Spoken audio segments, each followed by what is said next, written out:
I woke up to go get me a cold pop. And then I thought somebody was barbecuing. And then the smoke got me. I got bronchitis.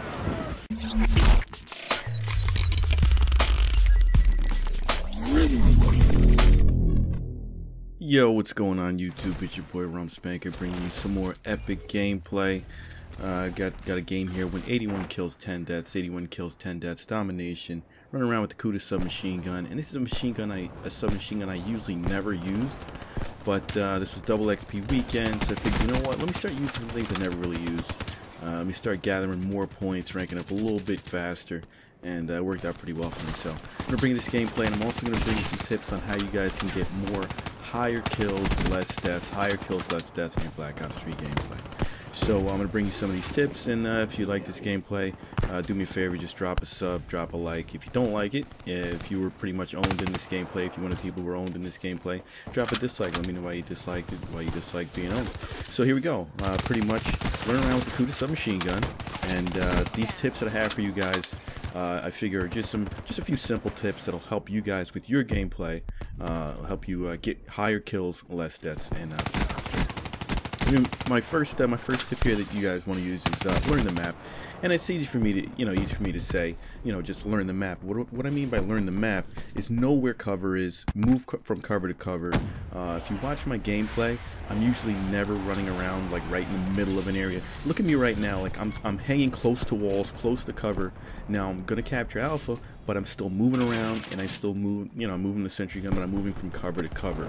Notice how close I hug the walls. Every time I'm running around, I'm hugging the walls and staying behind cover as long as possible, because you never know where that gunfight might erupt. Somebody might jump out, and I want to be able to slide and stick around right behind cover. So even pay attention to the way I'm running right now. I take this guy out, but immediately I'm trying to get behind this rock here for cover, and staying behind this rock for cover. Now I've got no ammo. So run around, two fists of fury, no ammo. What are you gonna do? And still we're gonna come out on top here because I'm looking for a gun. So run around, can't find a gun, jump up, sniper rifle. Now I'm taking on 3 guys. What's gonna happen here? No scope, and Talon takes out the other 2 like a boss, because I pretty much was jumping around, staying behind cover. Once that opportunity presented itself, I jumped out there and made it happen. Another thing is stay away from the center of the map, or what I like to call a hot zone. So if you're playing domination, like this map right here is domination, I would call B, the center of the map, the hot zone. The hot zone is usually the area where everybody's running, the action's always happening.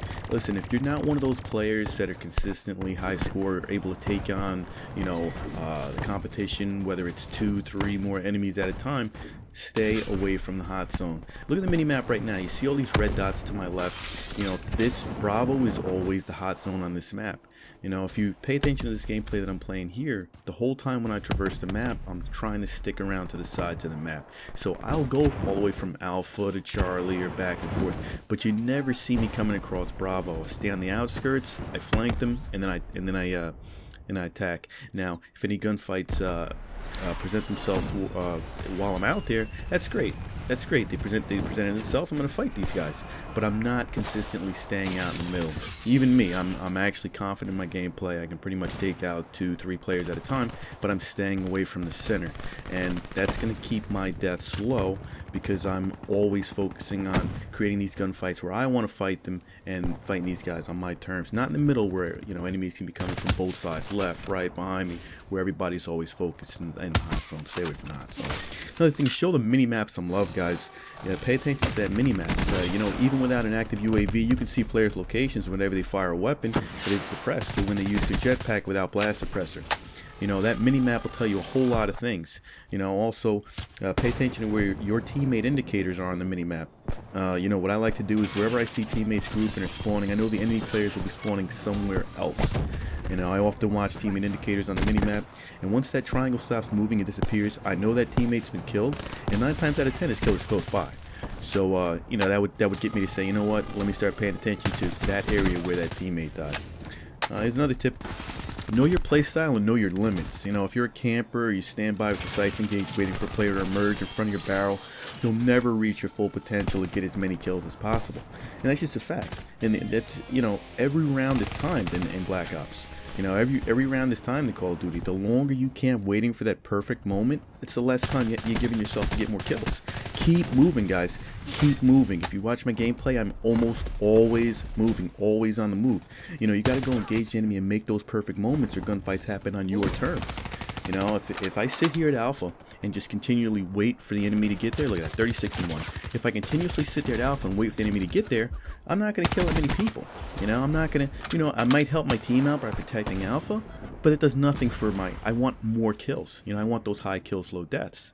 Now here we go, 37-1. Continuously moving around, you know, continuously moving around. I can't stress that enough. Do not sit there and camp, guys. It's also not going to help your gameplay because you're not actually getting into gunfights. You're not actually moving around. You're just sitting there. You know, it won't happen.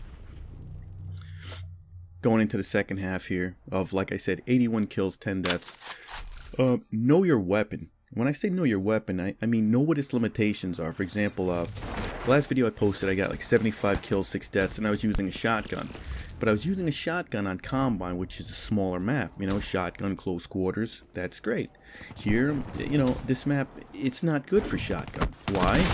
Look at the distance in this map. You're taking on guys that are, you know, huge areas of distance in between them. Shotgun is no good. So know your limitations.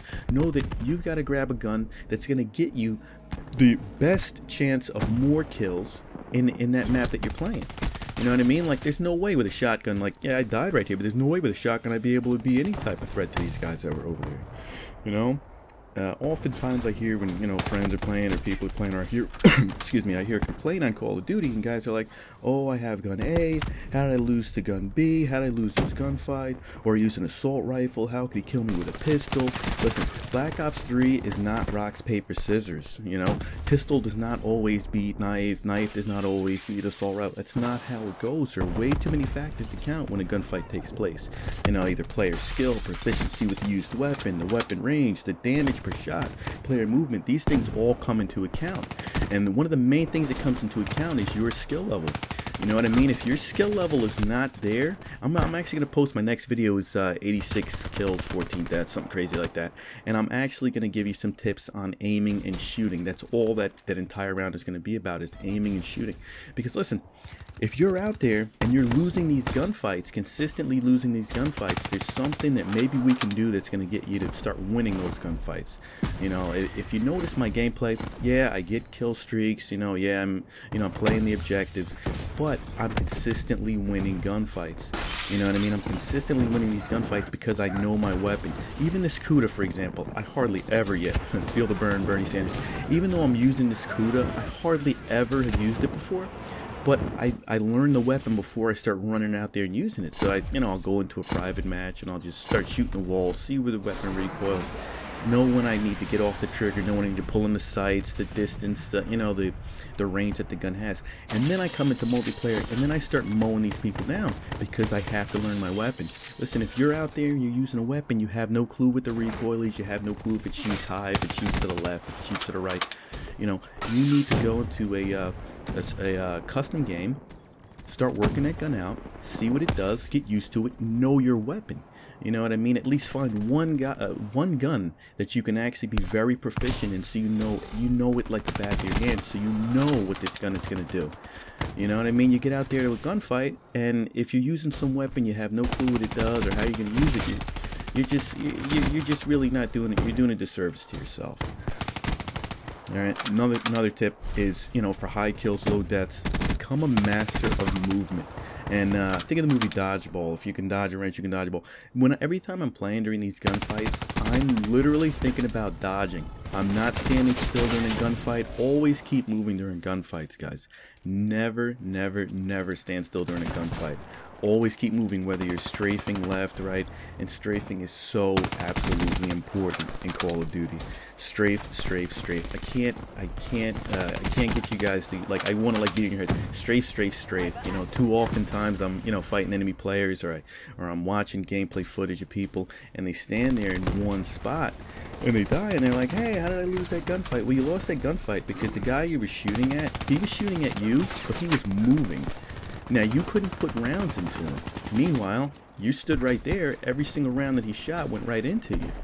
You know, you gotta keep moving.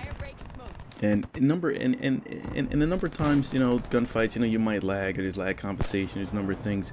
But if you consistently follow what I'm saying and keep moving during a gunfight, you will start winning more of those gunfights as long as your aim is good. Which is like I said in my next video, I'm going to be talking about aiming, giving you guys some tips with your aiming. Now, in my opinion, what this tip I'm going to give you right now is one of the most important tips in Call of Duty, or any first-person shooter in general, but Call of Duty. This is, please pay attention. If you pay attention to anything that I've said during this whole video, pay attention to this, okay?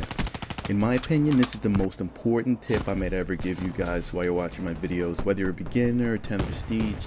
As often as possible, engage these enemy players from angles, preferably from the side or from behind. Now, what do you mean from the side or from behind? Okay, this is what I mean, okay? It might sound simple, but think of your in-game player model, okay? Everything directly in front of you requires that you just simply pull up your sight and you shoot it. When enemy player is even slightly off-centered, it requires you not to only pull up your sight, but you also have to turn and face that enemy player, okay? That split second of time it took you to turn towards that enemy player could mean your death.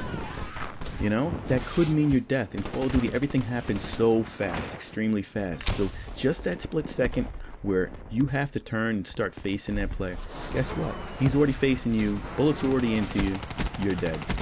This is why strafe is one of the most important things you can do during a gunfight. And move in a way that makes you unpredictable during a gunfight. Approach the enemy players at an angle where they have to turn to you, to shoot at you, even if it's ever so slightly to engage you. Don't stand there and then have to turn towards them. Run up, strafe, get your gun on them, strafe, and stay out of their peripheral. Stay to their left, stay to their right, stay behind them, and then engage them and shoot them. Even if you feel like, okay, they might have seen you first, guess what? As long as you've got your sights right on them and you're strafing left or right, they're gonna have to turn to face you, and they're probably gonna lose that gunfight.